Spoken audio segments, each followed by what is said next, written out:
This podcast contains content that may be triggering, so please practice self-care, knowing that you can stop, pause, and regulate at any point.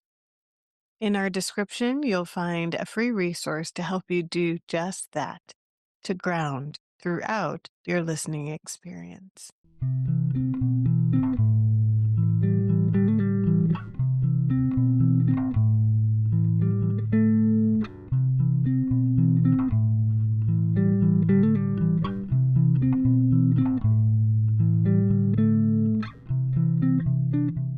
I am so excited to welcome Theryn Kigvamasudvashti, a community organizer, activist, facilitator, and adjunct instructor living in Seattle, Washington.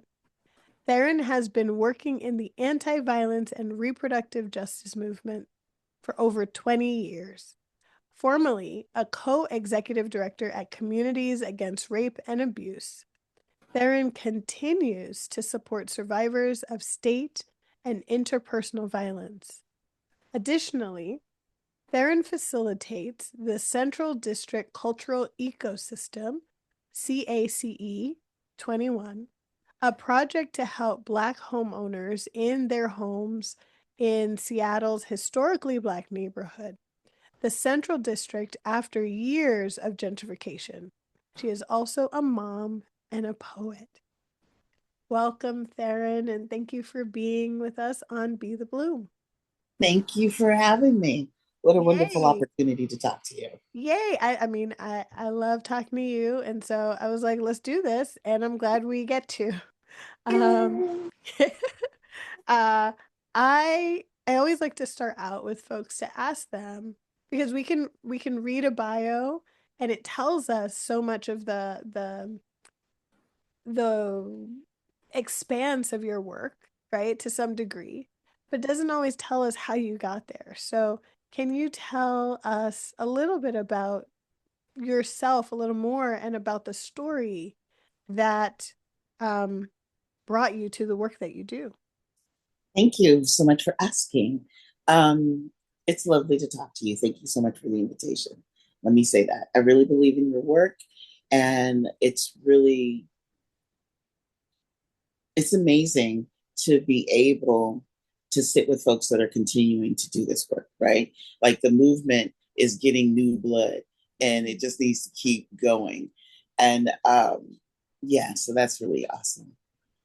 And, 20 years ago, there might have been a lot of Black women doing this work, but we weren't as visible. And so really the last 25 years has been about increasing that visibility, right? Increasing our visibility on the front lines of these conversations.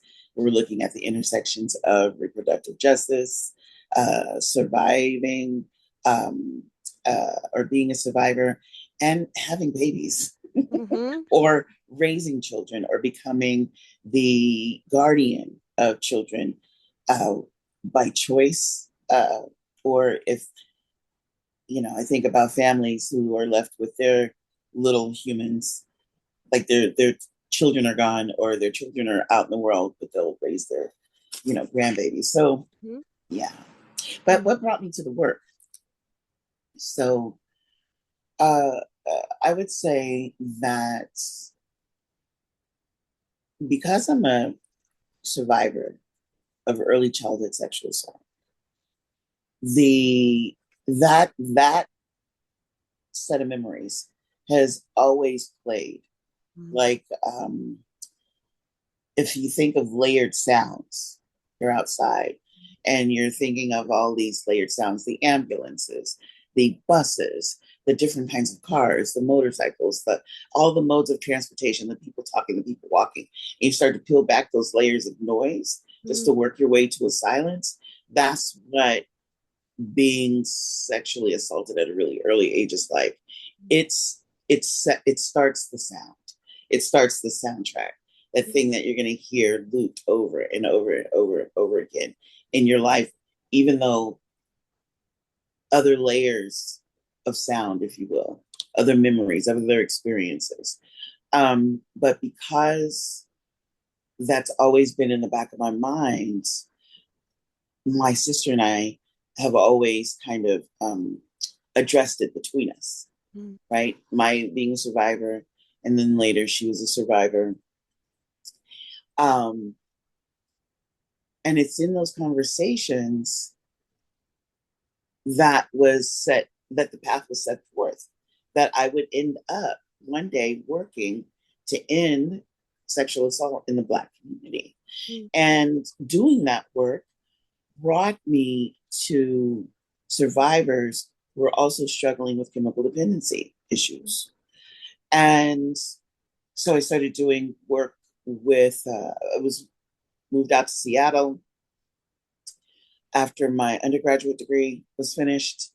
Was trying to hang out in Colorado Springs for my mother to have her second open heart surgery. And she's like, baby, don't hold your life up for me. You want to move to Seattle, go. Mm. So I did that. And uh, I tempt for a lot of places. I mean, it's not worth it. I mean, you know, let me just tell you, I work for Tyson Seafood. So if anybody ever has any questions about the seafood that's sitting in your refrigerator or on your dinner plate, trust and believe. A fifth of that came from Tyson Seafood. Oh. But anyways, so I'm working that gig, and I there's a an aggressor, a batter who's working there, and he's super nice, super charming, really accessible, highly distrustful. Mm. Hi, people distrust him because they know what he's been doing. Mm. And one day he takes me home, and he had offered, and when you're younger, it's hard to get out of situations Mm. um, with men, particularly men that want to help you. Mhm. So I just was like, let me just let this man take me home, right? And I'll never get in his car again. Like, I'll never say anything about needing a ride anywhere else. And in that car ride, he began to tell me about, yeah, and I love life, but I'm getting this divorce, and boy, man, the lies she tells. And he starts going down this road of telling me these stories his wife is telling the court. And I'm thinking, dude, you are dangerous and this is not cool. Mm. And I just started putting together this guy is a batterer. I don't know, there was just something about the way he was saying it. And I leave Tyson Seafood and I do a couple other temp jobs and then eventually end up CARA, right? And CARA was an organization that was born out of the collapse of a long term anti rape organization in Seattle called Seattle Rape Relief. Mm. And Seattle Rape Relief, one day, the volunteers showed up to staff the lines, and there were chains on the door. Mm. So then they learned that their interim director had been in conversations with the board, and they agreed that Seattle Rape Relief was no longer sustainable. So they closed it without informing the staff, the volunteers, the therapists, the lawyers. Like, they just shut it down. Mm. And out of that craziness, uh, people who were at the core of wanting, knowing that a Seattle Rape Relief was needed, started originally tried to get the organization back, the rest of it. Then were told by their lawyers probably best to let it go, start something new. And they said, well, if we start something new, what can we do different than what Seattle Rape Relief was providing? And the conversation was about serving communities that are marginalized by mainstream services. Mm. And even though Seattle Rape Relief had, um, uh, they had their advocate staff, but they also had relationships with nurses and um, uh, nurses and therapists, and the conversation is that as much as Seattle Rape Relief was really born of the people for the people, that it was not the only organization providing sexual assault services in the city of Seattle. Mm.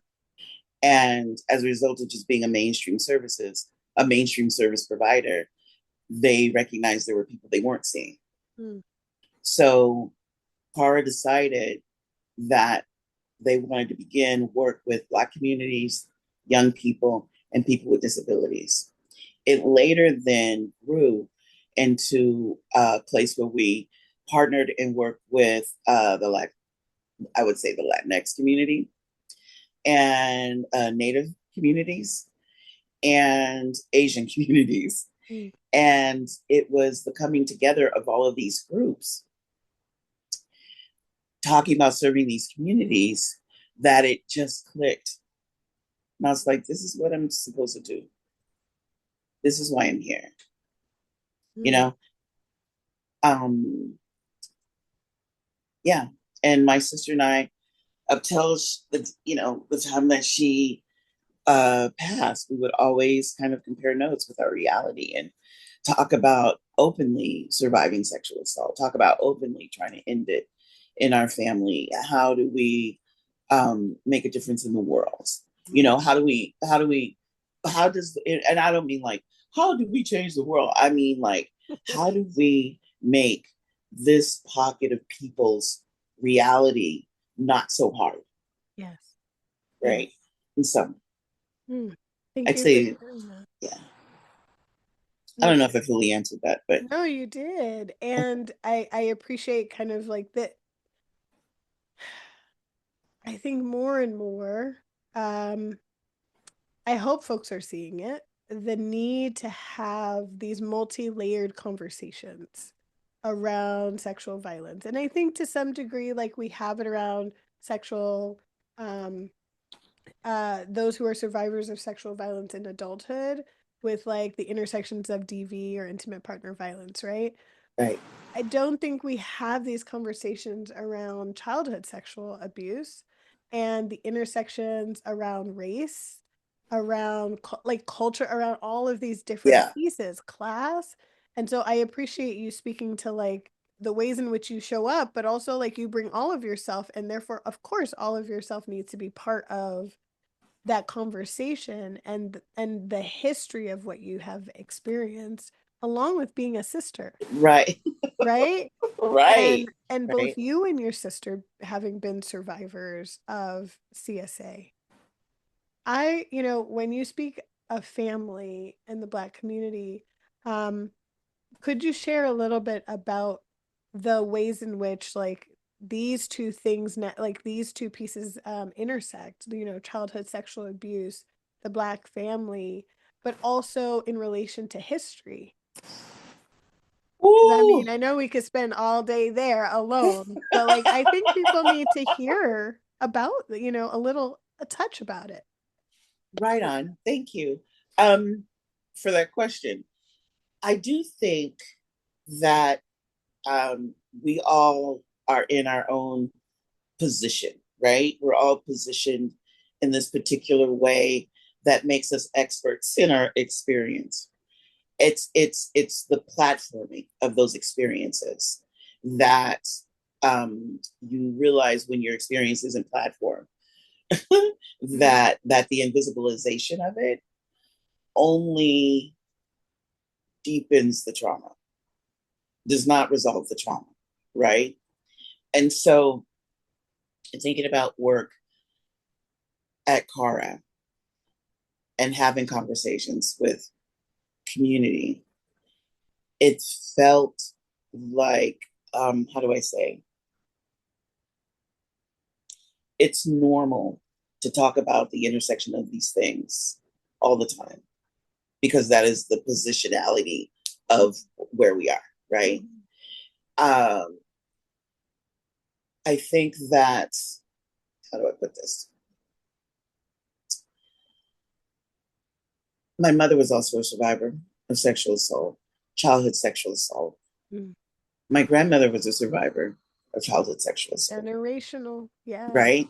And so that's Grandma Vashti, the Vashti in my last name. Mm. And yes, my family's like Southern, so they say Vashti. And I'm was raised in Colorado, so I say Vashti. You know, we can. I know you're not going to do any episodes on bougie, black bougie culture, but if you see any of it here, you can think May Evelyn. I love May the Evelyn. breakdown. So anyways, you have my grandmother, Vashti, my mother, May Evelyn, and then me and my sister. Above my grandmother, Vashti, is her mother, Janie.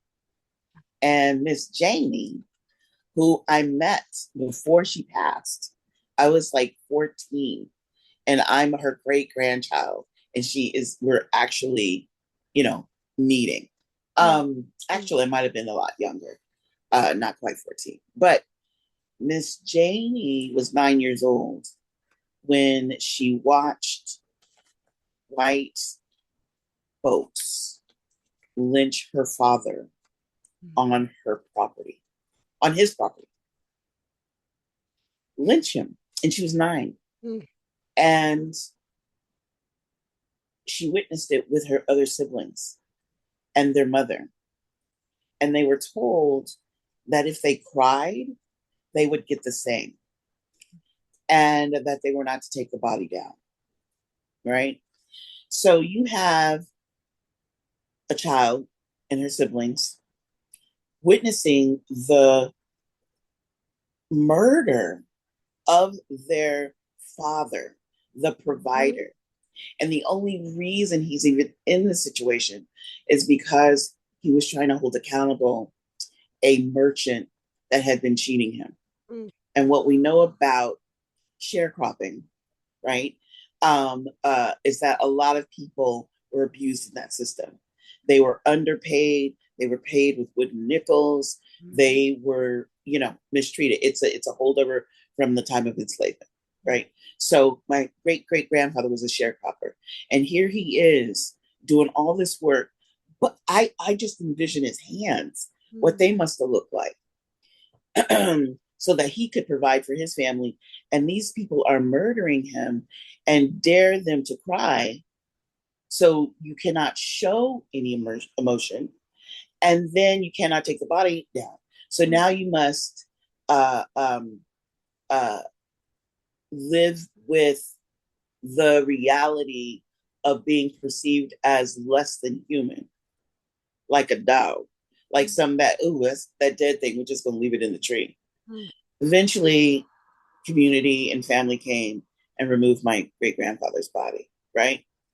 But not before the damage that was done to all those kids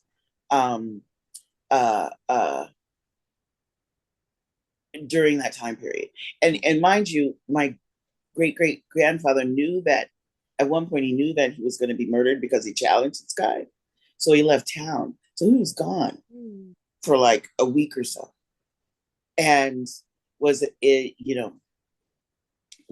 asked to come back by a friend, but we don't know what kind of things his friend was put through in order to ask my great grandfather to come back and convince him that he was not going to be murdered by lynching. Yeah. Right. Anyways, so my mother used to tell this story to me and my sister. And it was one of these stories that she would tell all the time because she wanted us to be very connected to the vision that she had of us, being the dream, we are our parents' greatest dream, or like we are our ancestors' greatest dream. We are the survivors of those who did not die in the Middle Passage, whose bones are not at the bottom of the Atlantic, from Canada down to Brazil, right? Like that, we are lucky in that way. And my mother said we owe it to that sacrifice to shoot for the stars, right? But in the course of shooting for the stars, you run into these hurdles mentally and in your family cultural practices because of trauma. that happened to one entire generation. And then, so now then, how do you get married? And how do you have your kids? And what do you tell them? Right? And so my mother wanted us to always be aware of the harm of whiteness. She felt that her and my father, worked really hard to protect us, almost to a fault, because I grew up very protected. And I love that I grew up protected, because Black folks need to be protected. Black children need to be protected. Black women need to be protected. Black community needs to be protected. And I'm so grateful to them for that. Um, it also could have very well been a result of my mother's survivor stuff, right? And her hypervigilance around not just our safety, but our lives. Like, she would tell us this story so that we would behave in certain ways. We would code switch in certain ways as to survive white supremacist violence. Yes. Right? So I'm literally being raised to survive white supremacist violence as a survivor of sexual assault. Mm-hmm. And the sexual assault happened within community. And it's like, how do I be, yeah, it took me a long time to just articulate all of it. Let me just say that. It took me a long time to get to articulating all of it. Having my sister to talk to about it was very helpful, because we could acknowledge things together. We were each other's, girl, you're right. You know what I'm saying? Validation. So as a survivor, I could share with my sister all those things that were coming up over and over again over the course of my childhood, in developmentally in the way that I could talk about it, until I got to an age where I had enough language to actually describe it. And she was so incredibly loving, so incredibly opening, like just like never judging, always listening. And then she ends up being a survivor at 16. And she was a therapist in the Colorado penitentiary system. And I was doing my work at CARA. And we would talk because I'm a prison abolitionist. And abolitionist feminism is not new, but we're learning new language every day to articulate these kind of intersections that increase our relationship to the carceral state. Yes. Right? Yes. And so, how do we decrease our relationship to the carceral state? And what does that look like when we know that we have people in the community that are causing harm? Yes. Right? And so, my sister would say, that's why we have prisons. And I would say, that's why we have community. And so then we would get back into these debates. And she's just like, how do you people live? How do you envision a world without prisons? And I would be like, I don't understand why you guys aren't talking about how to reduce prisons. And so she would say to me, I hear what you're saying. And I believe that that is possible. However, there are people in our society that have to be removed from other people because they have a habit of harming. I would be like, but most of the people in prison, right? What we know about doing anti-violence work is that 85 to 90% of prison people who are incarcerated are survivors of some kind of violence, interpersonal violence, whether that was childhood violence, childhood sexual assault, something that they experienced in their youth. Yes. That was profoundly violent, that then led them to adjusting in such a way, adapting in either a positive way or a poor way, or what Dr. Joy DeGeary tells us, the author of post-traumatic slave syndrome. Yes. Dr. DeGeary, what does she tell us? She tells us that that I'm sorry. It's okay. Oh, sometimes I just get. So Dr.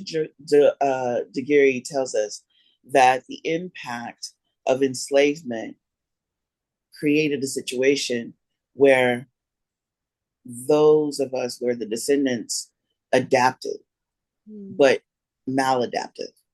We created behaviors that are not great, but that helped us survive. And that those qualities, those maladaptive behaviors, then get passed through community and last for generations. So it was listening to her lecture once about her book and this piece around how the maladaptive practices take root. And I started thinking about that in terms of family. How does maladaptive practices embed themselves in family culture? And I had that because the conversation about sexual assault is always going on. Yeah. Because the soundtrack's always playing. And then my sister gets her own soundtrack.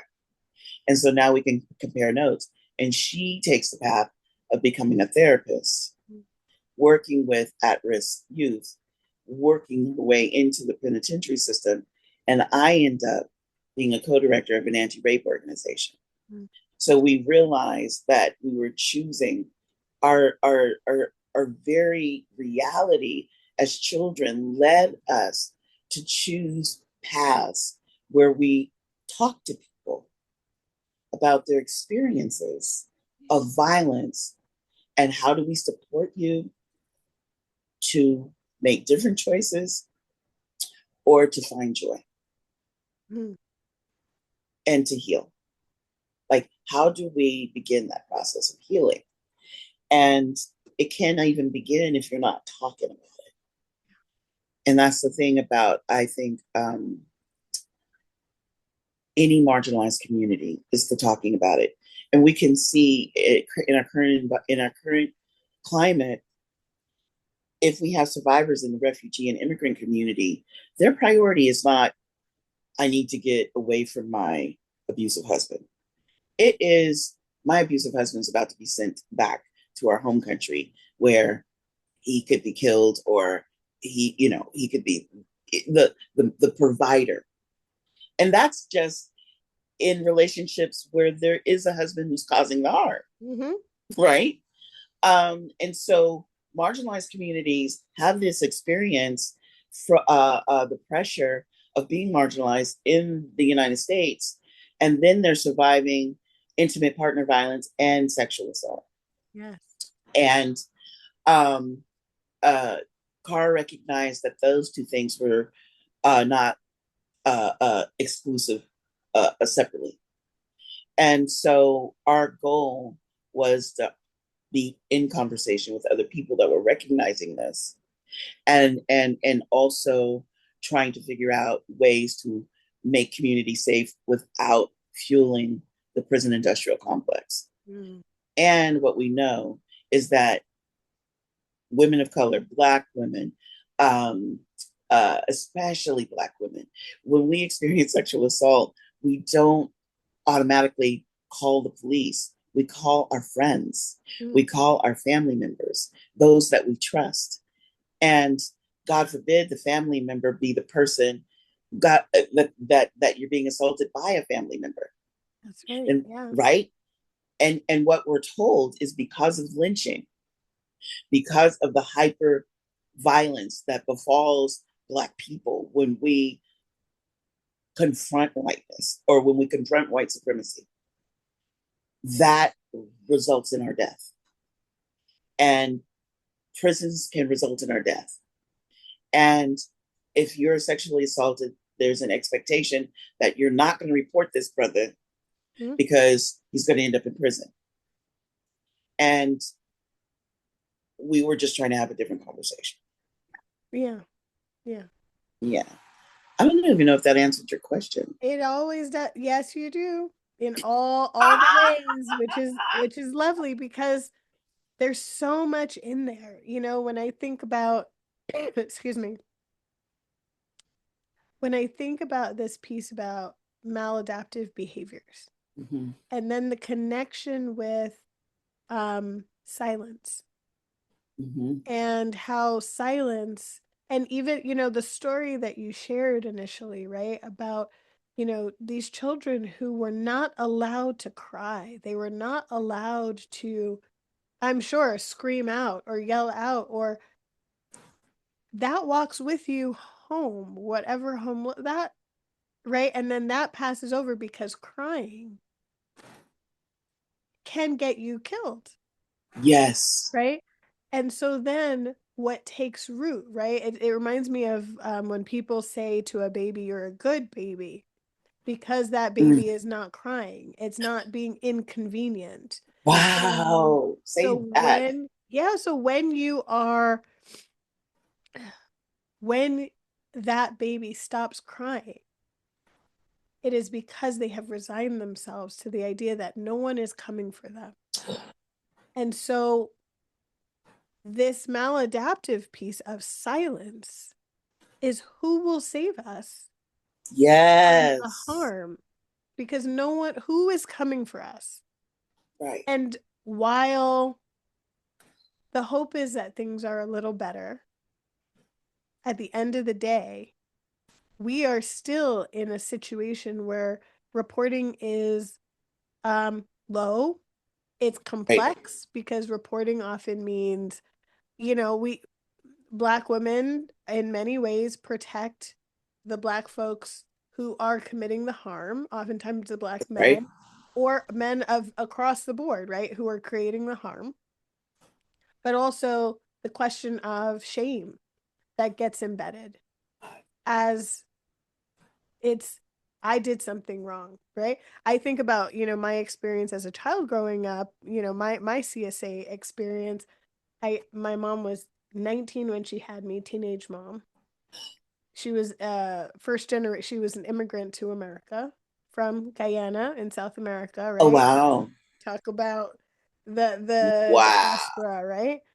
And you know, my grandmother, my great grandmother, I grew up with her, and she watched the kids in the neighborhood. And so I was abused by Oh, mainly by my older cousin, right. but who would have taken care of me when my mother couldn't afford childcare? That's right. Where would I have gone? Would that then have put my mom in a situation where she could have gone to jail because I'm left alone? Right. Right. And so you think of all of these things, right? That music that you speak about, that is always there. Such a such so it resonates so much, and it's such a Mm-hmm. profound way of explaining it. So I just wanted to speak to these things that get embedded Yes. as a result, but also the paths that folks choose in ways of trying to heal and repair from Yes. that. And you and your sister choosing different and finding each other as the place of safety to speak to what you had experienced, right? Picking up Yes. that phone to call that friend, that was your sister. Yes. Yes. Yes. I actually, I think we were each other's safe place. Mm, We were each other's safe place. And because we have the same lineage, we could, we understood, we were both on the ground floor, the ground level with that trauma, yes. if you will, you were saying something that made me think about the silence and the role that silence plays in the Black community. To start, my CSA was also in my CSA was a care provider. Mm, But it's interesting when mamas let their babies be with other people, mm, right? In our situation. Um uh and I mentioned this before we had talked. Intasaki Shange has this poem called In Atlanta. mm, And it is her take on the Atlanta child murders. And there's a line in that poem that I repeat to my kids all the time and that I live by, basically. And that is mama's front porch doesn't go from here to eternity. Mm. Right? Meaning at some point, the tether that I have, like the not even the tether, like the visualization of seeing my child go and go and go and go and go, they're going to be out of my sight. Yeah. Right? They're going to be out of my sight, and then they are at the behest of the world. Mm. And survivors know that that world is not necessarily awesome. And so then I think as parents, I saw it in my mother. I think I know that my mother was raised by my great grandmother, by the way, for the like up until 9 years old. So all of her like everything that built her into who she was in those early years came from my great great grandmother or my great grandmother, right? Who was mine, who witnessed her father being murdered. Yeah. So obviously that's the story that my mother grows up with her 13 aunts and uncles. And because there were so many kids, she was born right after or before two more uncles were born, right? So she was one of these people that had two uncles that were younger than her. And she loved them, right? And they had stories and they grew up like thick as thieves. But it was, I'll tell you, there's the story. Okay. There's the story of my great grandmother's, or my great grandmother that my mother used to tell. And that was she did something where she ended up getting a wound on her forearm. And the wound was infected. And she kept trying, home remedies and stuff like that. And she had this mailman, this white mailman. Now, my grandmother stopped talking to white people after her father was lynched. Like, she never spoke to them ever again. For the rest, like that silence in terms of that, she became completely silent. And so the mailman finds her interesting, even though she never talks to him. And so he's like, Janie, I see you got an injury on your arm. Seems like you need some kind of poultice help put on that. And she was like, he says, well, I know what to do. So I'll be back tomorrow and I'm going to give you something. So he comes by, brings the mail, sits it next to her. Now you have a nice day, Miss Janie. My great grandmother puts it on and it starts to work. And it heals.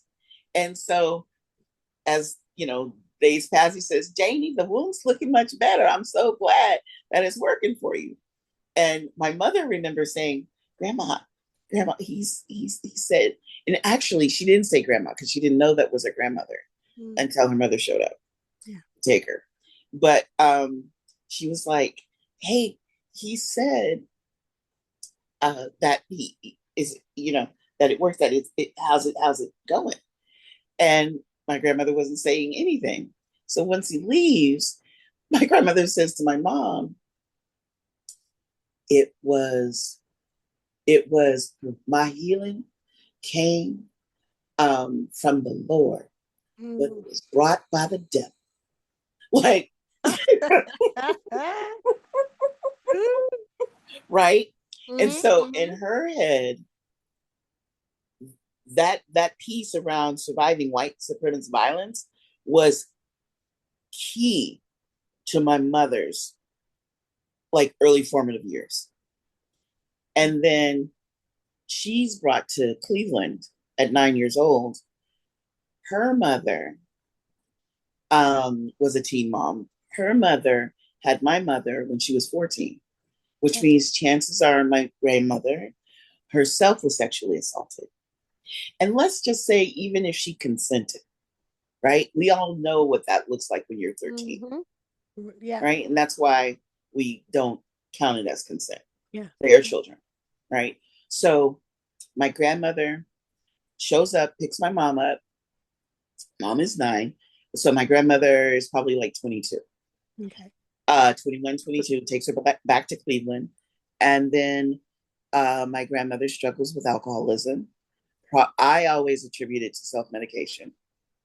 And she had some friends over, and one of her friends made their way to my mother's bedroom. Mm. And she was 9 years old and brand new to Cleveland, Ohio, with a woman that she didn't realize was her mother until the lady showed up to take her. So you have like that happening to my mom. So that by the time I get to my 12 years of age and I try to tell my mother that I remember being sexually assaulted, she said to me, well, why would you tell me now and not sooner? There's nothing I can do now. And she got really frustrated and angry with me. So it's like, okay, I'm not going to tell her ever again. I had tried to once before when I was even younger. And she shut it down. And after my mother passed away, years later, I'm living in Seattle. My mother, I moved to Seattle September 95. My mother dies on January 1st, 1996. So my dad and my sister go to lunch. And my dad, the man who raised me, isn't my birth dad, but he was amazing though. And his name, Haywood Smith, God rest his soul, brother, um, uh, told my sister why we moved from Cleveland. So, how did I get here? Real quick. Why Oh, did we move yeah. from Cleveland? So, my mother married a high school sweetheart, had me. My mother was 20 when she got pregnant with me and 21 when she had me. So, it sounds like between your mom being 19, my mom being 20, my grandmother being 30, like it, this kind of thing seems to happen really early to a lot of Black girls, right? And so, anyways, she, my birth father is abusive. He leaves the relationship. She has a different babysitter. The different babysitter's name is Nama Jean or Norma Jean, but they're all Southerners. So Nama Jean was our babysitter. My sister was in the world when my mother realized she had to leave my dad, my birth father. So she tells Nama Jean, I need to leave this man. He's abusive. She goes, well, my brother's coming back from Vietnam and he's rather handsome. And he's a serviceman with the United States Army. And so then my mother meets Haywood Smith, who had gotten back from Vietnam, and they got married. And he adopted me and my sister. Wow. And we were slated to go to Germany, right? Because there's an American, military bases all over the world, and there's a big one in Germany. So we were all getting ready to go to Germany, and we couldn't. We ended up going to Colorado Springs instead. And the reason why is what my sister found out at this lunch with my dad. And that was, we had to leave Cleveland as soon as possible because when I was assaulted, my dad chased my rapist into the streets with his gun. And he said, had that kid not run into a crowd, he would have killed him. And the problem is that my abuser was 16. He was 16, and my mother, was like, she had let him take care of me before. I remember being happy and then not, right? Yeah. So, yeah, no, I hear you. So we have my sister who learns from my dad that the reason why we lived in Colorado Springs and we didn't go to Germany was because he chased my rapist into the streets, right? So then why is my mother telling me, why are you telling me this? There's nothing I could do. So my mother led me to believe my entire life that she was not able to help me because I didn't bring it to her sooner. And I internalized that. And I also internalized it as not bringing anybody no bad news. And maybe stuff like this that happens to me, I shouldn't be telling anybody, right? Which only increased my sister's safety, our safety net for one another. And so my mother let me believe that when in fact she knew because they took me to the doctor. Mm. They took me to the doctor. And then my dad tried to confront him, the assailant. And then my dad's like, we got to go. So he called the military. He explains the situation. He said, I got to get out of Cleveland like ASAP. They said, well, the only place we got is Texas or Colorado Springs. He said, Colorado Springs. We'll go there. And that's how you end up with Black people in Colorado Springs, but that's another story. Because there's a lot of soldiers from the South, a lot of Black soldiers from the South, so many that we found Black Louisiana community. Wow. Right, in the military. And It's so, it's amazing how you speak to what they knew, right? And what you yes, didn't know, but also how what you didn't know impacted you, right? And I just think about all of the Black mothers who and all of the parents who hear that their child has been hurt in the and that is their story too. And then that is the story of the person before them. And I remember my grandmother saying to me when I confronted her about her doing nothing, and she said, "Well, nobody did anything for me." Right? And I was like, at that moment, I was like, "Okay, I hear you." Because we do what we know how to do, what has been modeled for us, right? That's oftentimes how people parent. It's based off of how what was modeled, what type of yeah, parenting was modeled, whether it's helpful or unhelpful, right? But when you go through, sexual abuse as a child and it's generational, but nobody's done anything across the generations, what then does that generation that's know right. even know how to do? That's right. Right? But to blame the person who came forth. Yes. Blame the person who's talking about it. Yes. Right? Ergo, right? The deepening of that silence. That's right. And it does not help No. that we live in a country that is itching to incarcerate Black people, Yeah. right? You know, there was something else that you were saying that made me think about Black women and our invisibility with regard to this kind of violence, right? And that was this piece. Hold on, let me grab it. It was, oh my goodness.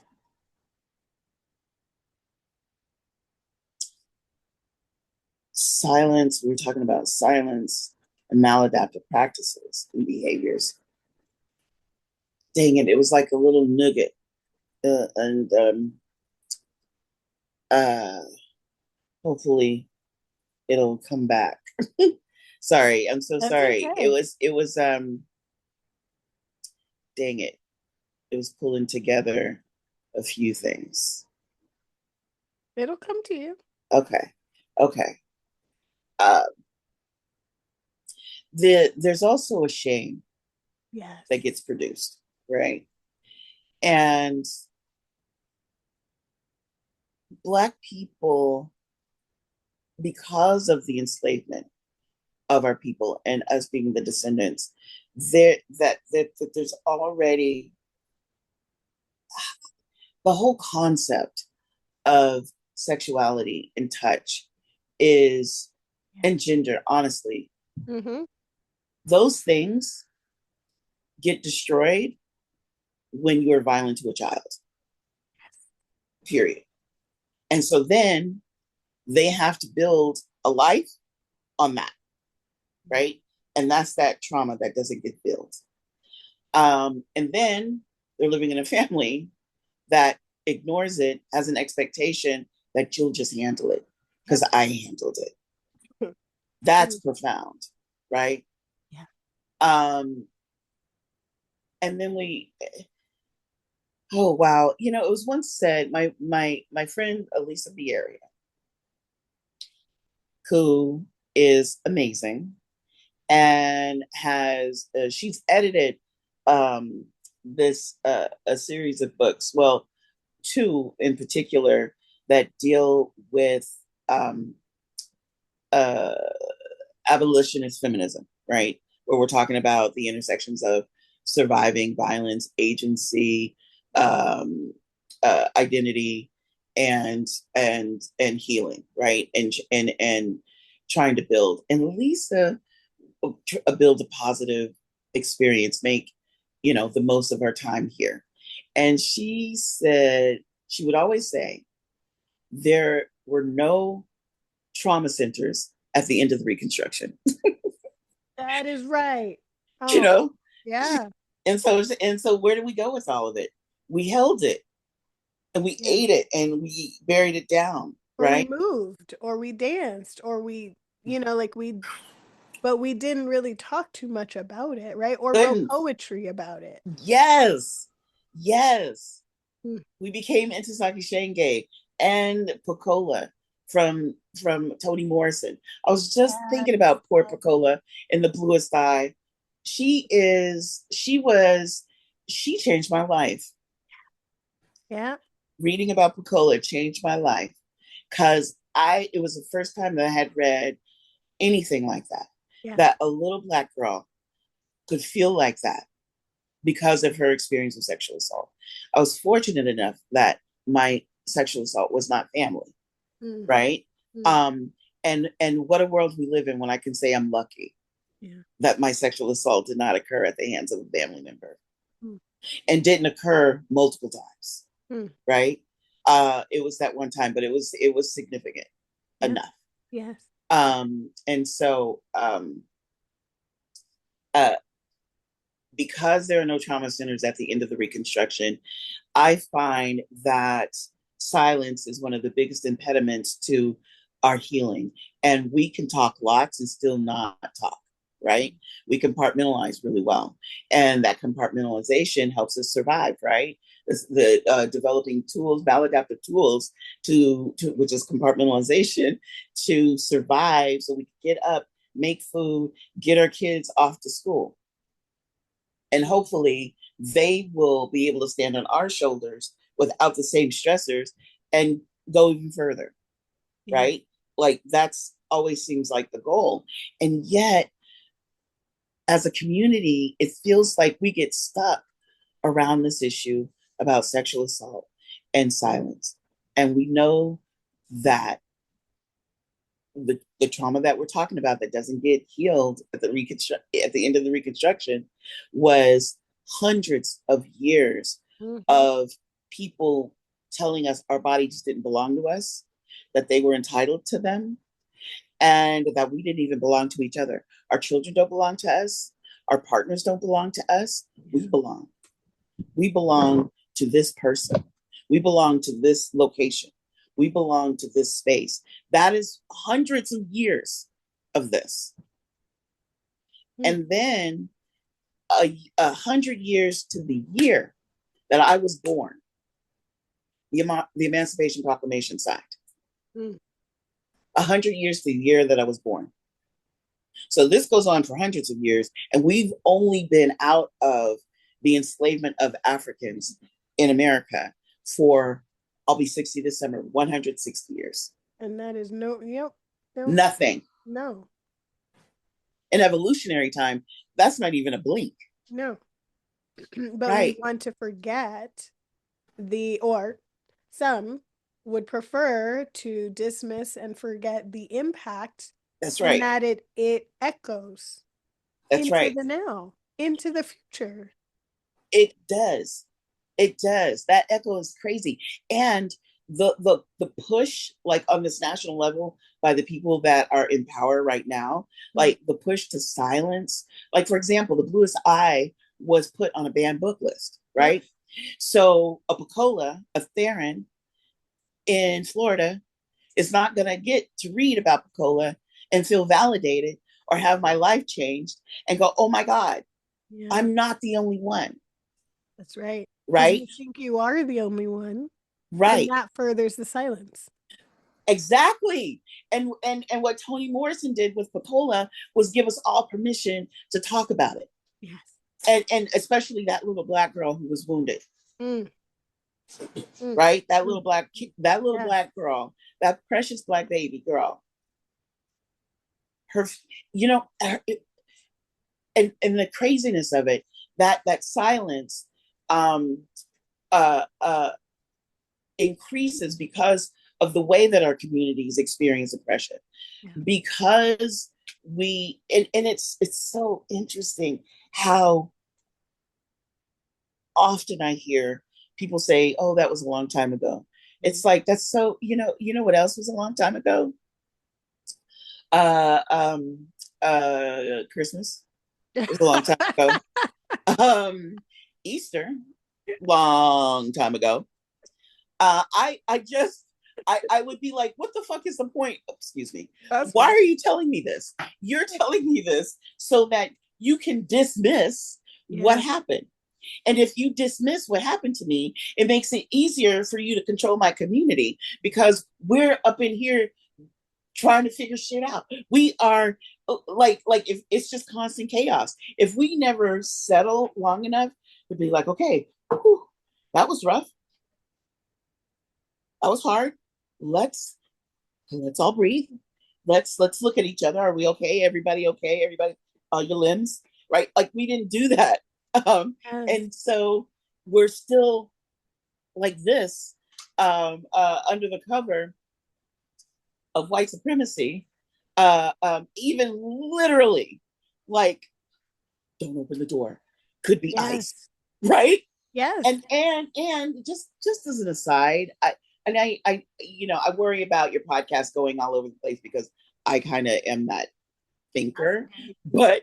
but I just as an aside, I think sorry, I think it's interesting how um uh people expect folks to show up and be fully present, um, when they know that they are harming you. Yes. Right. Period. That's the gaslighting piece. That nothing's happening. You should still kind of show like what's going on with your response, right? And this is in part how trauma works. And we know there's an intentionality to put people in trauma. And trauma is to Yes, make it so that you are flooded, so that there is internal disruption, that's right. and so that there is no peace. Because when there's peace and there's time and there's community, you can process, you can start to ground yourself, you can make decisions from a very That's clarified right. place. And when you can't do that, and when you're stuck and not being able to do that, That's right. then you can be identified, marked, whatever, as dot, dot, dot. Right. You Right? get the space to have the conversation. Exactly. Yes, yes, yes, yes. And when I think about chaos and how intentionally chaotic this current administration is on purpose, um, uh, the last time that this guy was president, I remember.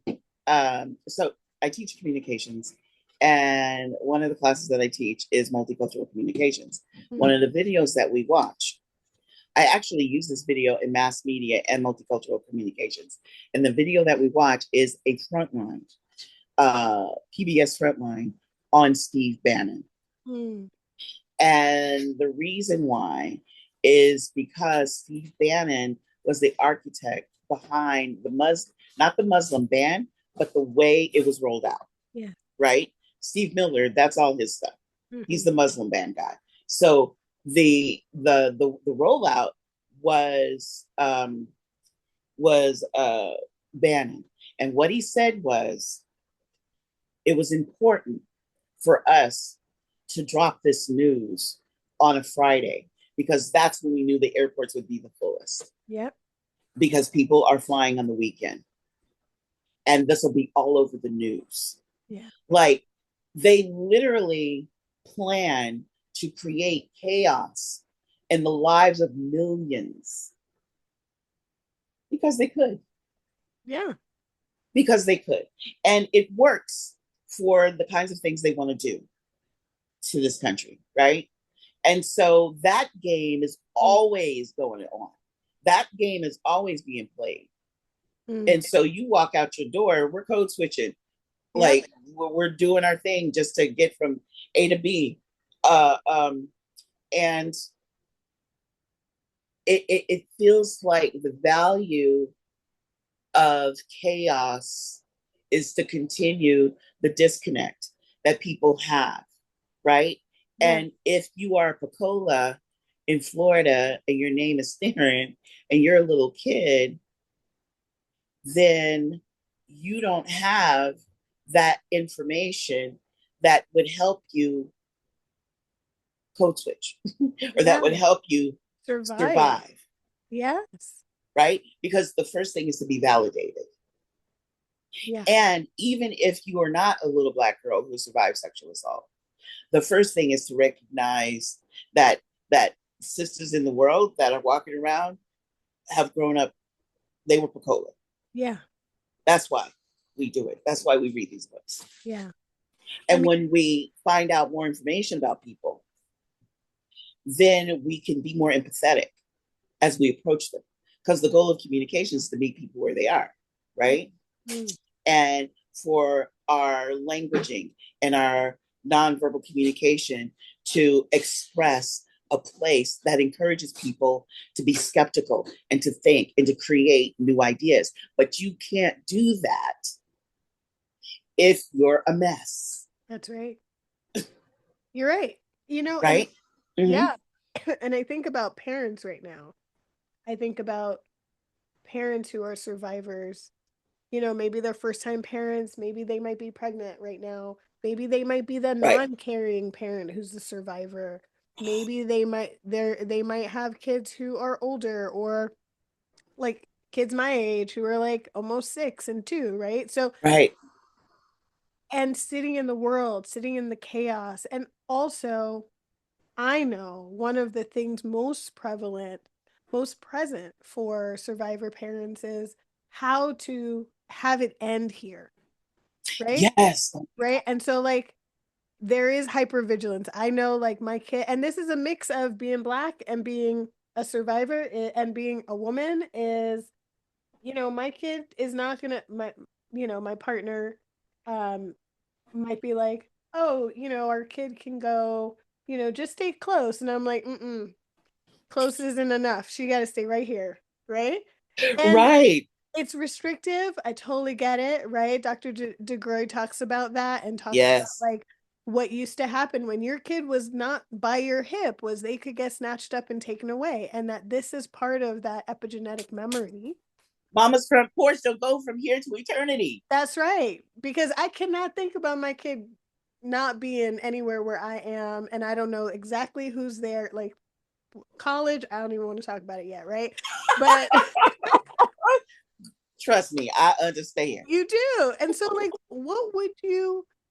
what insight, what wisdom, what tools did you have in your toolbox as a parent that you think would be helpful for other parents listening?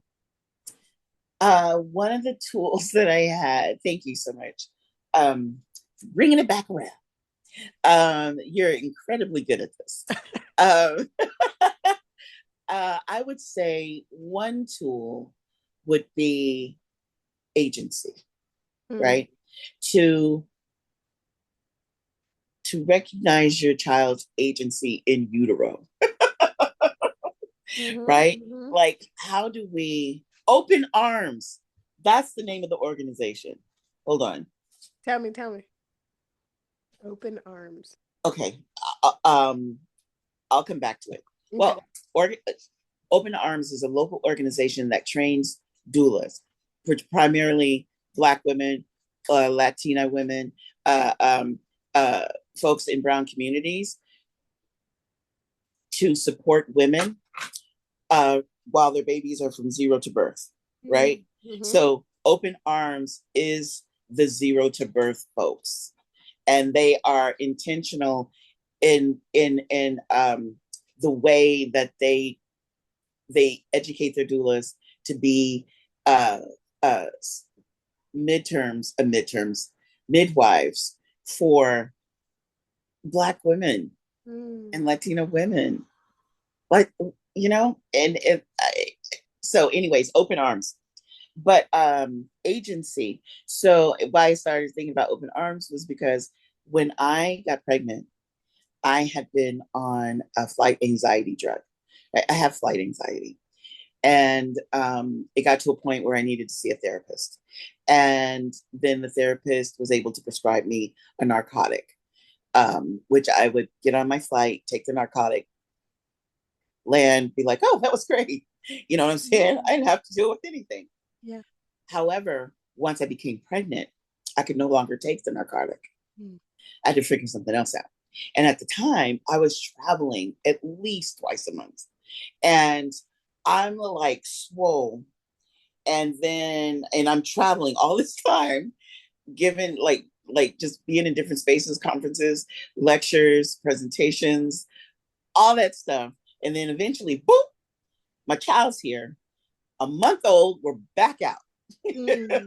My first conference was an Insight Women of Color Against Violence conference at Spelman College a month after my son was born. Wow. And so, anyways, when I'm flying, right, and I'm freaking out, and I don't have my narcotics, and the therapy that I got, I'm like, oh yeah, let's just crumple that up and toss it right out the window, because I'm just going to forget that I can cope with this anxiety, right? So I'm fearful that my fear of flying and all the anxiety that's happening to me is going to somehow get through the blood barrier and to my child, right? And I'm like, oh no, I can't have that happen. So I got some headphones and I started playing music on my belly when I would fly, so that he could be chill while his mama's freaking out. And in my head, it was like, I'm going to live here in my head, and my son has the rest of my body. So I'm going to just let him listen to a little Curtis Mayfield. listen, listen to a little, like a low, slow R&B every time I fly. And even this one piece of music from the movie Amelie, right?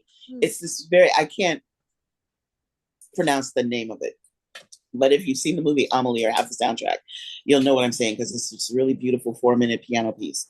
And I played it so much that once my son was born, if I played it in the house, he was like, as an infant, he would stop, like he recognized it, right? Yeah. So when I say agency, I knew, I didn't get pregnant accidentally. It was super intentional. I started taking pills. What do you call them? Pregnancy pills. Prenatal vitamins. Right. So I started taking prenatal vitamins a year early, not a year and a half, a year early. I timed my ovulation, scheduled a trip to go see my son's father at the time that I would be ovulating, and then got back on that plane with my little zygote, right? And so my process of pregnancy was, I happen to be a woman that could get pregnant when I want. And even though I was at advanced maternal age, I was able to make a plan, have the baby that I wanted, right? Not everybody's given that luxury. But when I think of agency, I started thinking about that right away. And I thought, my experiences don't have to be his experiences. Yeah. My experience of flying anxiety, this child, I need him to be mobile in the world, because he is going to be awesome and he needs to go wherever he needs to go. And my son, who traveled with me nonstop through like age 7, 8, then was able to start taking flights on his own to see his dad. So my son is a traveler, and it doesn't sweat him at all. And even when we get on flights, or we haven't been on one in a long time together, but as he got older, he would tap my hand. He'd be like, "It's okay, mama. You're going to be okay." Or as he gets older, he'll just like lean on me or tap me. It's all right, mom. Or you want to look out the window? You want to trade seats? Like, he just is so sweet about my stuff, but he doesn't have my stuff. Yes. And so recognizing that he is his own human being and that we can begin to give them awesome experiences even before we see their faces on the other side, right, of our bodies in our actual hands. And we're going, holy crap, thanks for that. Thanks for that 9 months. Yeah. You little parasite, you. And so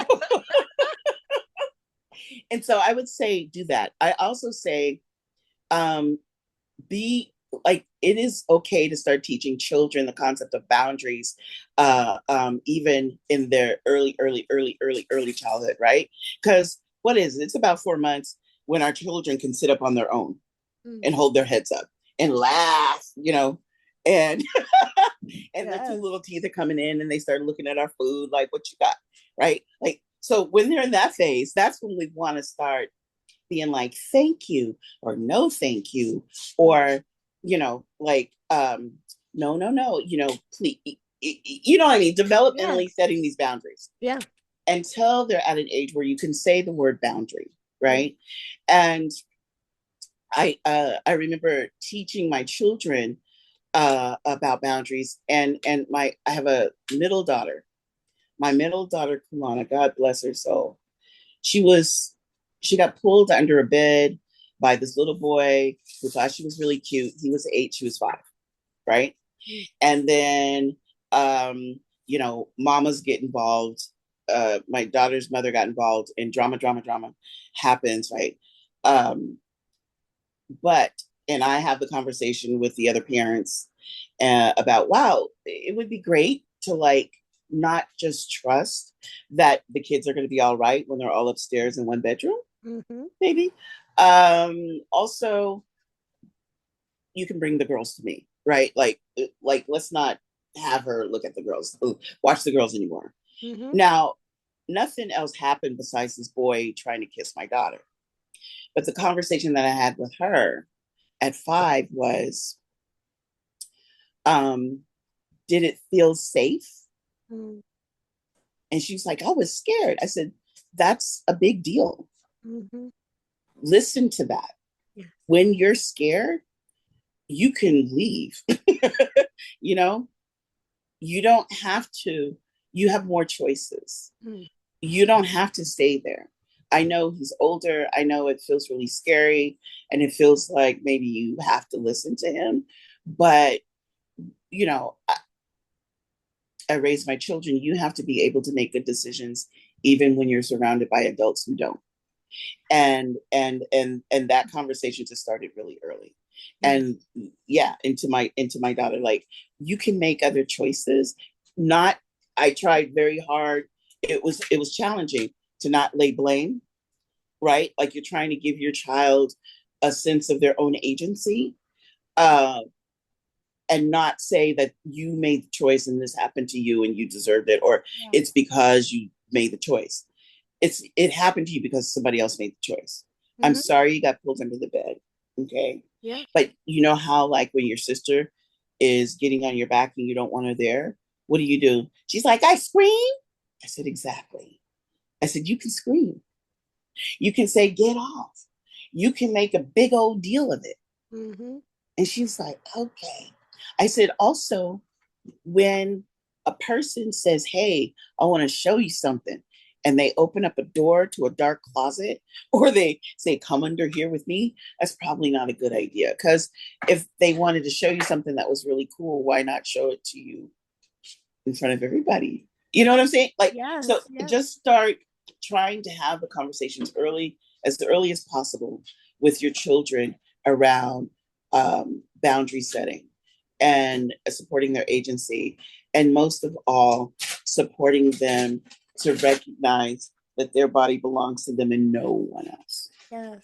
And I'm hearing permission in that, right? Yes. Which is so key, because when it comes to like a sibling, they might feel like, oh, I got permission to knock them off my back. But you're verbally saying, you have permission for anybody who is crossing that boundary, anytime you feel scared, listening to your intuition, to yourself, That's right. following that is so protective for children. Yes. It's so Yes. protective. And, yay, good. She Yeah.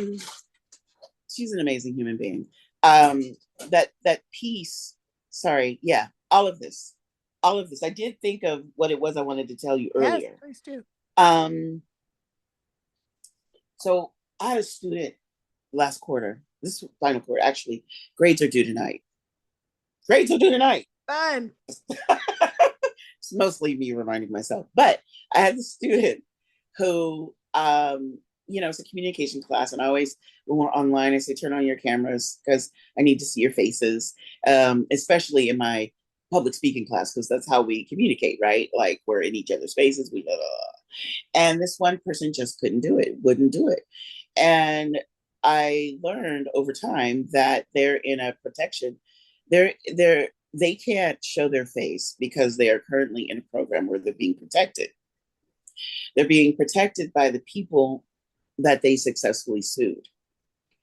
They successfully sued the Seattle Police Department because the Seattle Police Department killed her aunt. Her aunt was Charlene Lyles. And Charlene Lyles was a Black woman who was having a mental health crisis, who called law enforcement. And she answered the door with a butter knife. And they opened fire and killed her in front of her children. And so I was thinking about that as an example of how we stay silent and the reasons why we stay silent. Yeah. And we, the role that also that silence can play on one's mental health. Right now, I don't know how or why Charlene Lyles' mental health issues manifested. She was never a client of mine. She was a person who I read about in the news like everybody else. But I happened to have her niece in my class this quarter. And it was just really interesting because the student just had to engage differently. And I had to really be flexible to work with what was going on for them. Because they're also not in crisis, but it felt crisis-y. Yeah. And so those are the kinds of things that we're facing when we are trying to be mothers. Ooh, yeah. I know we're out of time, and there's a whole nother conversation even just to talk about motherhood. I mean, but if you have time, I have a few questions. Does that work for you? Yeah, sure. Yeah. I mean, just from everything you're saying, and you talked about Open Arms a little bit as a resource. Is there a resource that you feel would be helpful for parents? So, for example, a book or an article or a training even.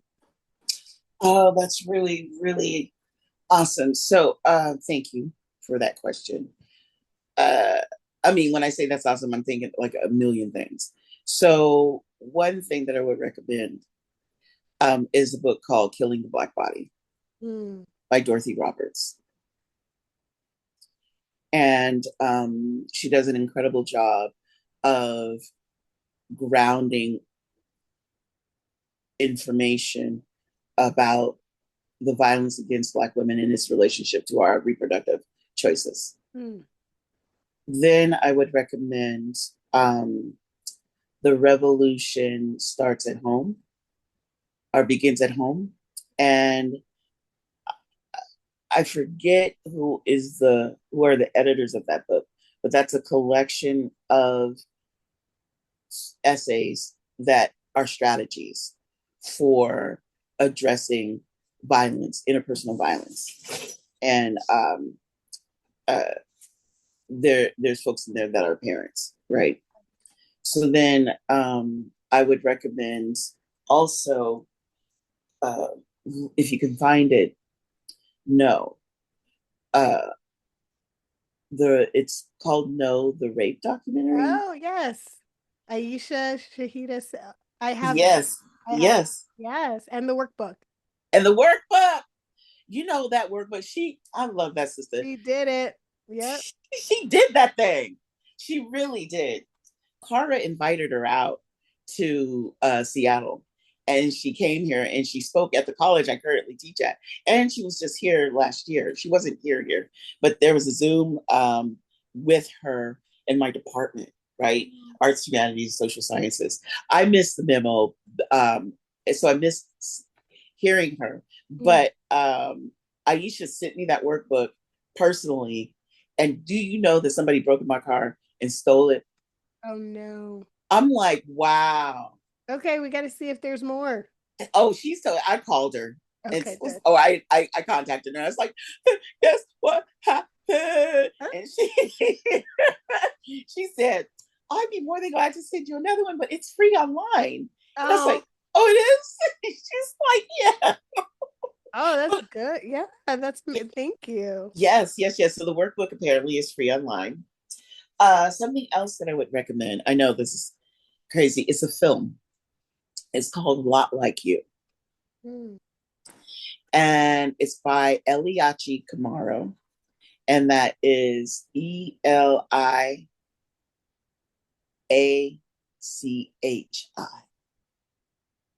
Eliachi Kimaro, Kimaro. And she is a survivor. She a CASA survivor. Her aggressor was the driver that was hired by her family to get her to school because Ellie's parents were diplomats. And so she's made a film about her own CSA and the CSA of her aunt in her dad's tribe. And it's multi-generational. She's multiracial, so she's Korean and Tanzanian, identifies as African American, identifies as mixed race, African American Korean. You know what I mean? Yeah. So the film A Lot Like You. And then there's another film that I would recommend, and I think this one it's called Just Melvin. Okay. Just comma Melvin. And it's not Black focused, but it is a critical piece of information. I think of it as an artifact that I use when I do anti-rape work. So Just Melvin premiered at the Seattle International Film Festival a few years before my son was born, right? I actually saw it at the college that I currently teach at because it has a big performance hall, right? So go to this film, the director's there, and two of the people in his film are there, his aunts. We go through the film. It's about his grandfather, Melvin Just, who sexually assaulted all of his children. All of his children, and including the son. And he had 4 girls, or 3 girls and 1 son. Then left his wife, married a woman who moved in down the street who had 5 girls, and proceeded to sexually assault all of them. He assaulted the director. So the director is the grandson. The grandson confronts him on a beach when he's in a wheelchair because he's old and busted. And he says, you assaulted me. It's this really interesting confrontation. But the most profound thing is that one of the sisters stood up in the audience that night and she said, had I not been assaulted by my father all those years, I never would have ended up in downtown Seattle, drug addicted, doing sex work. Yep. Being a drug addicted prostitute. That's what she freaking said. And so it speaks to that unaddressed trauma. It speaks to what happens to children who don't have any kind of protection. don't have anything that says you are worthy, right? Yeah. And their maladaptive strategies of survival has included chemicals that they are now dependent on, Yeah. and that right, and that puts them in the street. And so that's where we start to see how disproportionately sex workers are survivors of sexual assault. Incarcerated communities are survivors of sexual, Yeah. early childhood sexual assault or early childhood violence, right? So I recommend Just Melvin.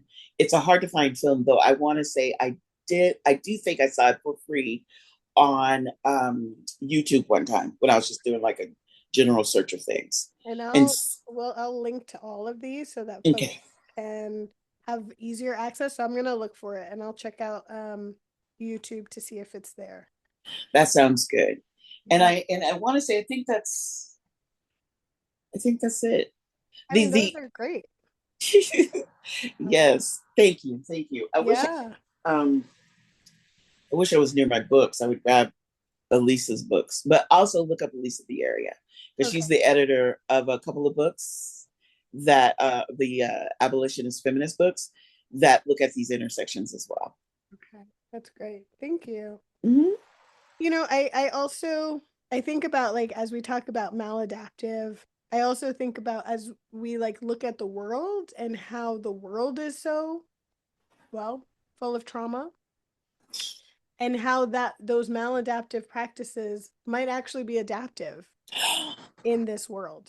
Right? Oh, Like right. it's just like, trauma responses are normal natural responses to abnormal things that happen to people That's that right. should never have happened to them, but That's they right. are just responding, right? So I'm sitting with that. I just want to play with that, I like, appreciate that. because this world is wild, Yeah, right? That these things are even happening, that I wonder if, like, this is survival. This is how folks are managing to survive, even if they are trying to claw their way out of a hole. They're that's right. still breathing somehow, right? Right. And so and there are folks who are survivors who, like, we're able to talk about this. We're able to dig into it.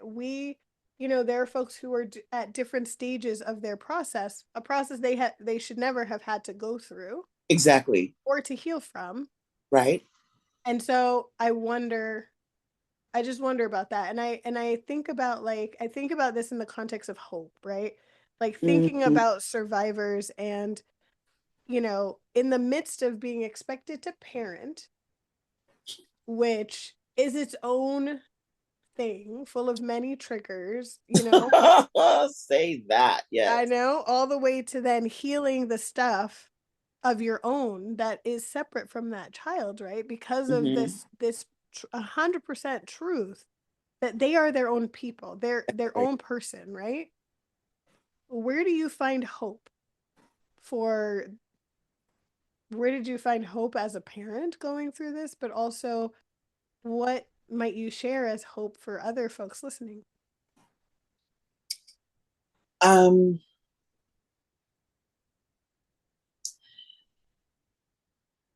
I have to say this is going to sound a little corny, but I feel hopeful when I see my children's joy Mm, because I'm like, look at them go in this sad, sad world, and they out here living their best life, right? Like I'd say, look for those moments of joy because those moments of joy tells you what is on the other side. Complete, you know. Um, oh, can you repeat the question? Sorry. well, no, that I mean, that's right. Like, in terms of where do you find hope, but also, All right. encouragement of hope for other parents. Right. Well, I will say we can. Hope is.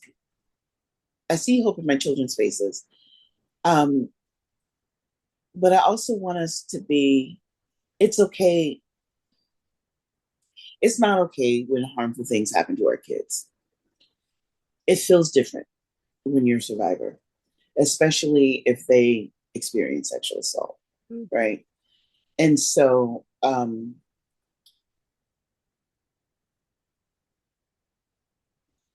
I just want to put it out there that if your child ends up being a survivor,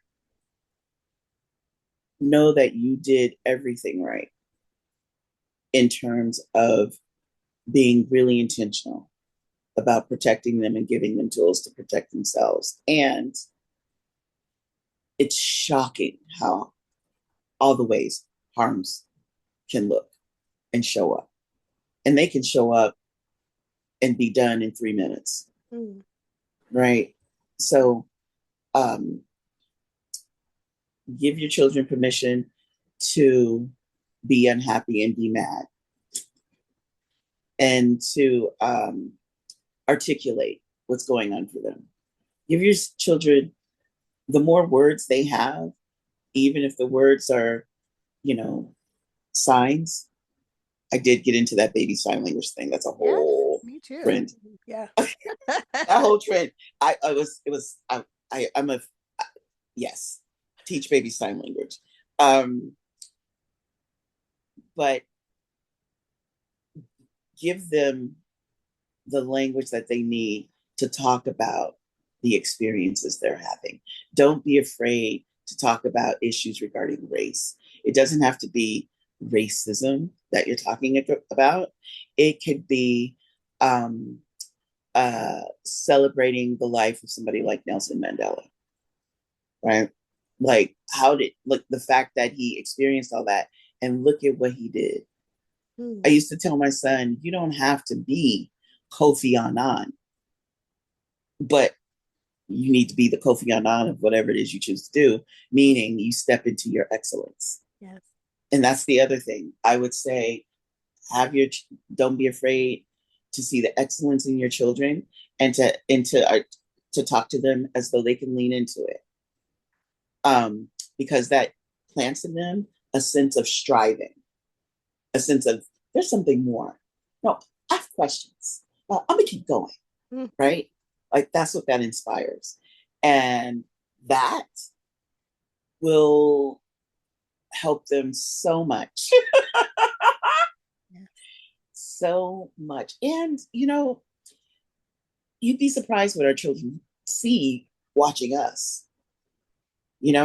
I see everything. Right. My son never liked writing papers or doing presentations in his high school. And he went to a tiny high school. Like his sixth grade class was 6 people. I mean, his graduating class was 6 people, right? But what was hilarious, because I teach, and because of COVID, and I was teaching at home, and I teach public speaking, he had been asking me for a ferret. I'll leave you with this. He'd been asking me for a ferret forever. And I'm like, no, because ferrets are great, but you got to clean their poop. And I clean enough poop from humans. Yeah. So I was like, I'm not doing it. And so I said, if you want a ferret, you have to really commit. And he's been asking, he was asking from a little, like 5 on. And then finally, he was like 13. He stayed with it. And let me tell you what this brother did. He put together a presentation on ferrets. And he says, Mom, I need you to sit down. And he had a laptop, and he was using his laptop. And he goes, and he had it on a PowerPoint slide. And he's like, I want to talk to you about the amazing life of ferrets. And he went on to do this presentation. And then he was talking about different kinds of ferrets and then the different colors they come in. And I'm thinking, wasn't I just on this brother's behind for not getting his homework done? Yet he didn't put all this work into this. And I've never taught my son how to put together a slideshow. But because he just is in the presence, he's like, I know what it's going to take to get through to her on this. And he got his Christmas money and went to go buy a ferret. And the ferret was not there. They had guinea pigs. I'm going to let you know right now, Socks is still over there in that cage. Oh. She said she's right over. Hi, Soxy. How you doing? She's one of two guinea pigs that we have. One passed away when my son was doing forestry work in Colorado, but Socks is still here. And this brother trying to join the military, and he's like, I didn't realize they were going to live so long. He Oh, goes, I'm fine. so now I'm like, you have right. socks. I'm going to end up with a pet that I didn't want to clean up behind. And he keeps telling me, Mom, we gotta let her go. We got to take her to the pet sanctuary. We got to do something. And I'm like, well, don't you think we could get this from her from Amazon? He's like, stop buying stuff from her. We need to let it go. So Like, she's no. yours now. Right. But but you know, be your best you as much as you can in the presence of your child. And when you are your worst you, it's okay. It's okay that they have that information Yeah. because they're the ones that's gonna really know you. Yeah. Right? Our children are the ones who really know us. Yeah. Yeah. And when my son said to me, this will be the last, I swear, said to me, I was a chronic line stepper. He said, did you ask so and so permission to do this? I was like, we'll just do it. We'll tell him later. I'm more of a uh, um, beg for forgiveness kind of Yeah. person. And he's like, you're a chronic habitual line stepper, Mom. And I was like, inside, I was like, oh God, that hurt. On the outside, I was like, what are you talking about? You knew what he means, right? Exactly. Yeah. Yeah. Exactly. So you're amazing. Thank you so much. Thank you. And I just want to say to folks listening that if you're not sure like what to do if something like this happens to your child, right? Feel free to reach out. We are going to be available to doing some protection planning with parents who want to know what are these steps? What should they look out for and offer some of that individual support. That's And so, oh, that's okay. Amber alert. it is Yeah. as we speak. Yep. Is there Yes. anything that I haven't asked you that you feel like you'd like to leave us with? Um, uh, uh, I can't think of anything off the top of my head. Okay. I feel like I said, it's always an ongoing kind of soundtrack. And so things, it's always there.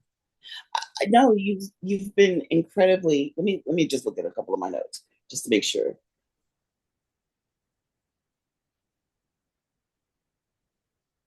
Nope, all good. Right. I don't think so. Yeah. This has been lovely chatting. I just love everywhere we went with this conversation, and I appreciate you sharing your story, your wisdom, and your heart with everyone Oh, that's listening and with me. oh, And I want to thank Theryn for being part of Be the Bloom. thank you so much. I want to cry. You're an amazing woman. Thank you for doing this work and being your awesome creative self and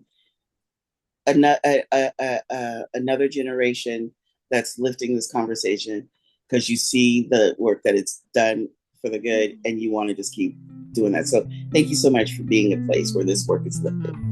And you have a beautiful spirit and a Oh, gorgeous smile. So oh, thank you.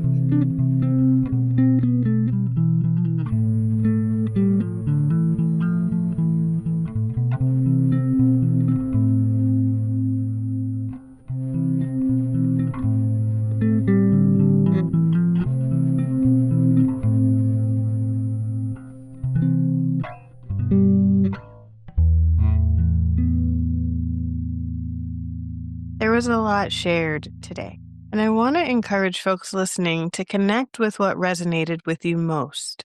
Consider one practice you can take from here and move into learning more about or even practicing if it feels appropriate to do so.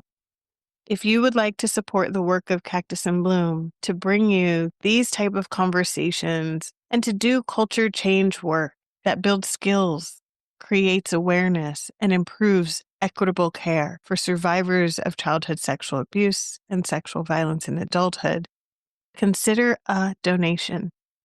Your contribution can make a world of difference. And together, let's see what blooms.